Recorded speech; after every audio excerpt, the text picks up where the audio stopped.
This session is aimed at highlighting the causes and consequences of inferiority complex among students. So first we will have a general definition of what inferiority complex is, and then we will define inferiority complex in educational context, and then we will discuss its causes and consequences. So first of all, inferiority complex could be defined as a persistent mental state in which people have feelings of inadequacy in terms of their physical, mental, or socioeconomic status or capacities. In other words, we can say that people who have this complex, this inferiority complex, they generally do not have confidence regarding their physical or mental or socioeconomic status or capacities. In the context of education, especially defining inferiority complex with respect to students, we can say that students have inferiority complex when they have feelings that they do not have adequate physical, mental, or socioeconomic status or capacities in comparison to their peers or other students, specifically inside the educational institutions, but also this might be the case outside their schools. So students having inferiority complex might be thinking in the following terms: I'm physically weak, or awkward looking, or odd looking. Another student might be thinking, I cannot stand for myself. I cannot stand up for myself. I can't do this or that. I'm not good at studies or in co-curricular activities. So there might be students who might have feeling of inadequacy regarding their physical outlook or their physical appearance. There might be others who lack confidence regarding safeguarding their interests or safeguarding themselves against others. Similarly, the feeling that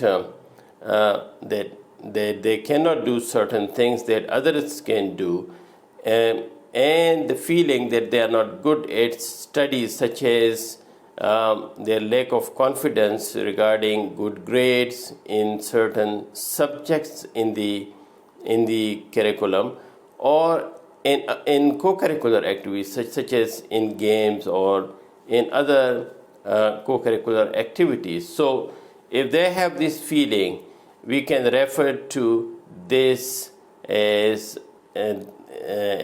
inferiority complex, and we can say that these students have inferiority complex. Similarly, some students might be thinking, my family or parents are poor and powerless, in comparison to other students whose families or parents are more influential.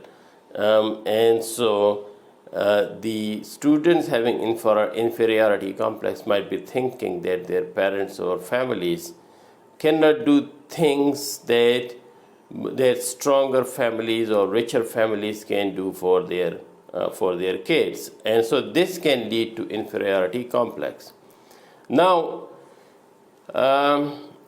the general causes of inferiority complex among students can be categorized into these two categories: the personal categories and the environmental categories.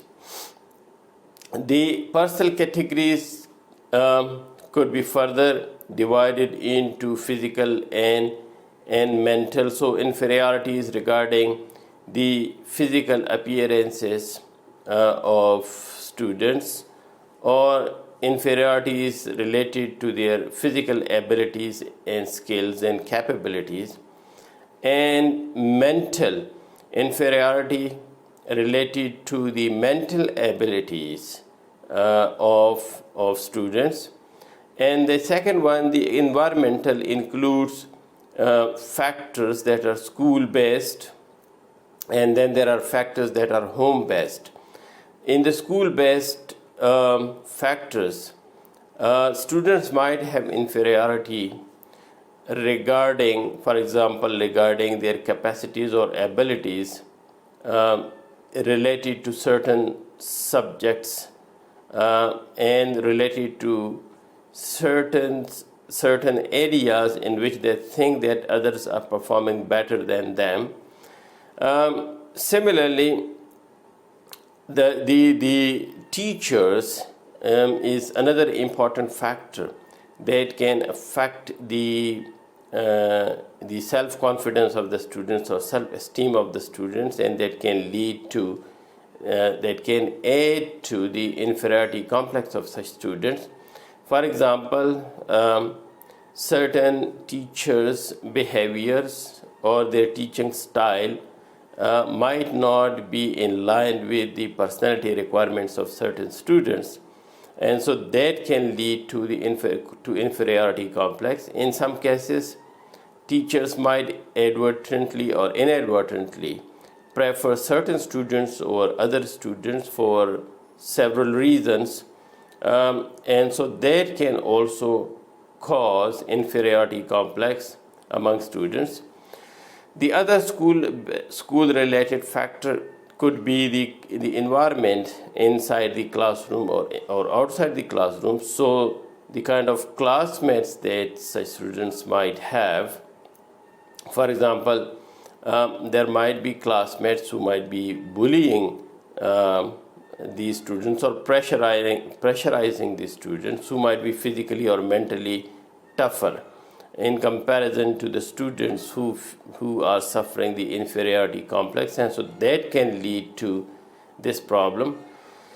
And also, if there is a lack of mechanism regarding the mental and psychological health of students, and if there is lack of overall awareness or environment inside the school, that can lead to inferiority complex. Similarly, there could be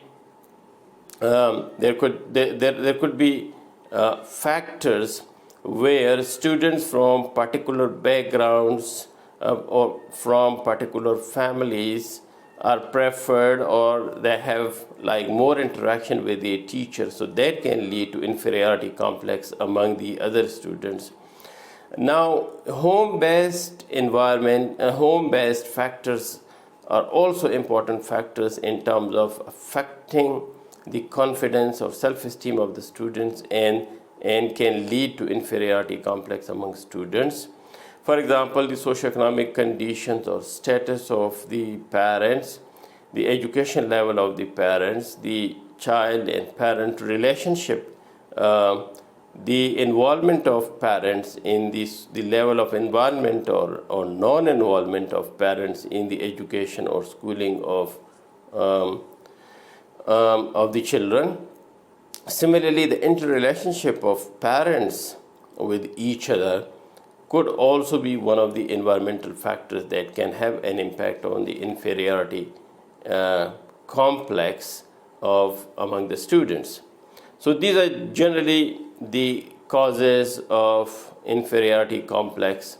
And so as I mentioned, to summarize, there could be physical factors, there could be mental factors or psychological factors, social factors, and the environmental factors, which actually is environment inside the school and environment outside the schools, especially the home environment. These play important role or important, they are important contributing factors towards the inferiority complex among students.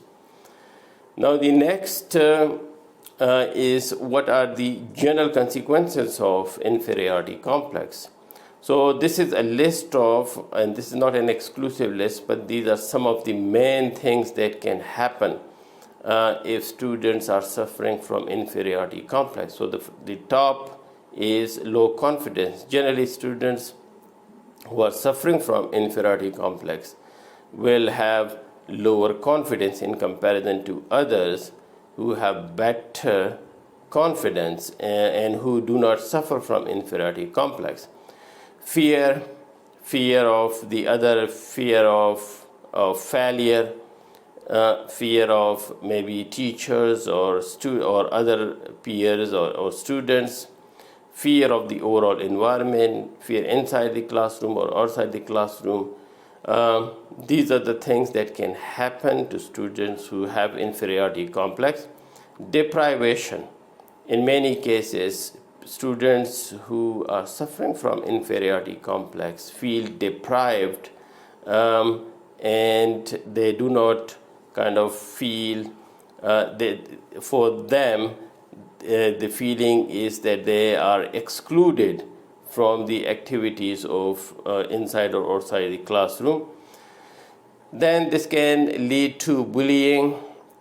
Bullying can happen as a result of lack of confidence or inferiority complex of the sufferers, but in some cases it can also happen that in order to deal with their inferiority complex, some of these students who actually lack confidence might resort to bullying others in order to deal with their inferiority complex. And so one further consequences of this is this could lead to physical or verbal or psychological aggression against others. Sometimes they can inflict pain or torture on themselves as well. And so this leads to overall negativity. And so the personality is the overall personality of the student is negatively impacted. And so they see things in a negative way rather than in a positive or productive or constructive way.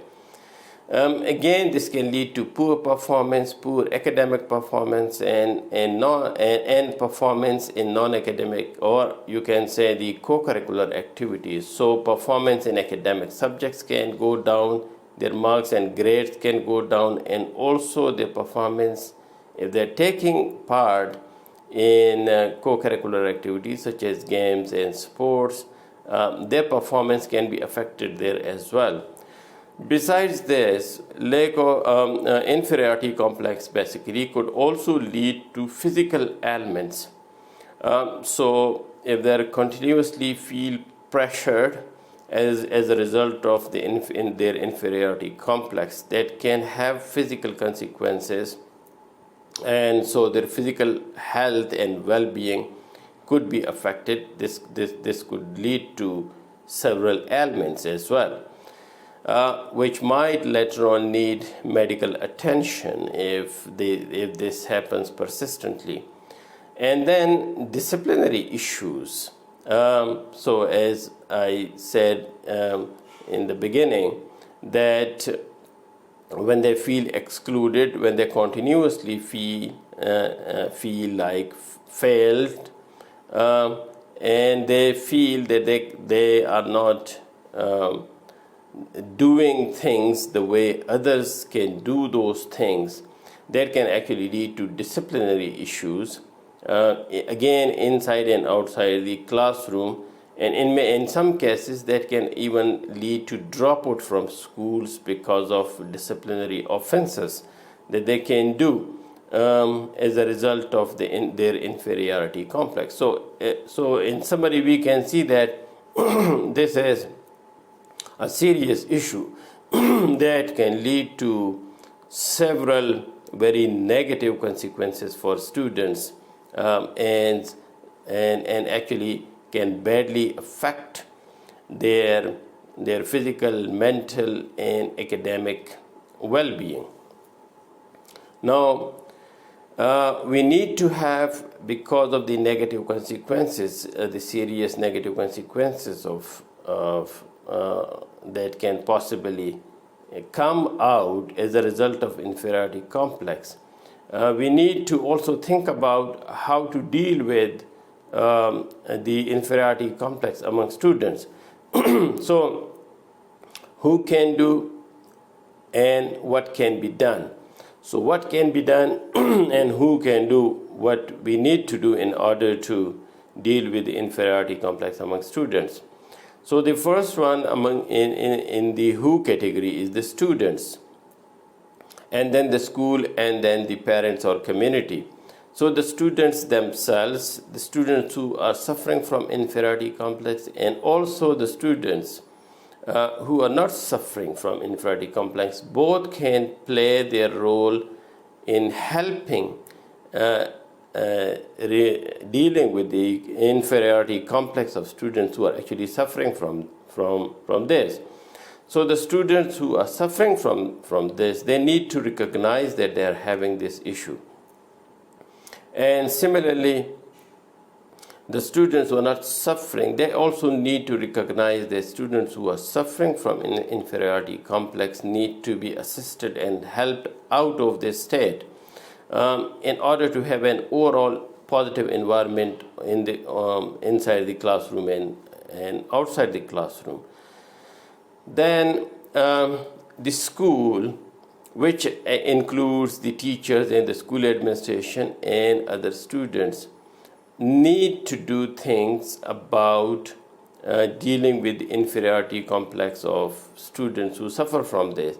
So again, there needs to be recognition on the school level, awareness on the school level. There needs to be recognition, awareness, and training for teachers. There needs to be awareness programs for other students as well. And so the administration and the teachers, all of these people can play their role in terms of dealing with this serious issue. And on the school level, there should be a development of a proper mechanism in order to locate such cases, to recognize the seriousness of the issue, and to deal with it systematically. And the third category of people, or the third level on which one we need to deal with this, is the parents or community level. So generally, good schools need to involve community or parents in the schooling of the children, especially in dealing with behavioral issues, in dealing with psychological issues.